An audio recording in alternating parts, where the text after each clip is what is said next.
কক্সবাজার বিমানবন্দরে চালু হতে যাচ্ছে আন্তর্জাতিক ফ্লাইট চলাচল। বিদেশি পর্যটকদের জন্য অক্টোবরের মাঝামাঝি থেকে সেবা চালু করবে বিমানবন্দরটি।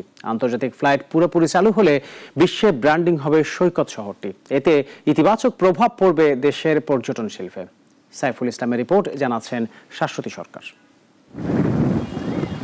আন্তর্জাতিক পর্যটক বাড়াতে প্রায় এক দশক আগে কক্সবাজার বিমানবন্দরকে বিশ্বমানে উন্নীত করার উদ্যোগ নেয় সরকার। প্রকল্পের আওতায় রানওয়ে বাড়ানোর পরিকল্পনা হয় 1700 ফুট, যার অর্ধেকের বেশি থাকবে সমুদ্রের উপর। সমুদ্রের মধ্যে ব্লক দিয়ে নির্মিত দেশের একমাত্র রানওয়ে হবে এটি। বাংলাদেশ বেসামরিক বিমান চলাচল কর্তৃপক্ষের অর্থায়নে আন্তর্জাতিক বিমানবন্দরটির নির্মাণ ব্যয় ধরা হয়েছে 1794 কোটি 31 লাখ টাকা। সম্প্রতি নির্মাণ কাজ পরিদর্শন করেন বেবি চকের চেয়ারম্যান। অক্টোবরের মাঝামাঝিতে বিমানবন্দরে আন্তর্জাতিক ফ্লাইট চলাচল শুরুর কথা জানান তিনি।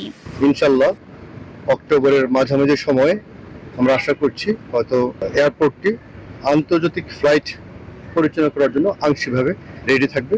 কক্সবাজার বিমানবন্দরটি আন্তর্জাতিক রূপ পেলে বিশ্বের ভ্রমণ পিপাসুদের অন্যতম গন্তব্য হয়ে উঠবে বিশ্বের দীর্ঘতম এই সমুদ্র সৈকত। পর্যটন ব্যবসায়ীদের আশা, এতে বদলে যাবে কক্সবাজারের পর্যটন খাত।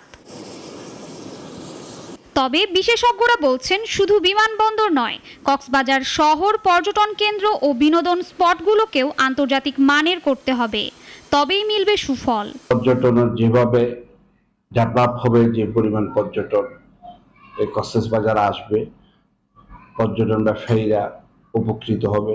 তো আমি আহ্বান জানাবো যে কক্সবাজারের যে ইন্টারন্যাশনাল এয়ারপোর্টের মতো যাতে কক্সবাজারের এই শহরটাকে, পর্যটন কেন্দ্রকে ইন্টারন্যাশনাল মানের করা হোক। আন্তর্জাতিক ফ্লাইট চালু হলে কক্সবাজারে হবে দেশের চতুর্থ আন্তর্জাতিক বিমানবন্দর।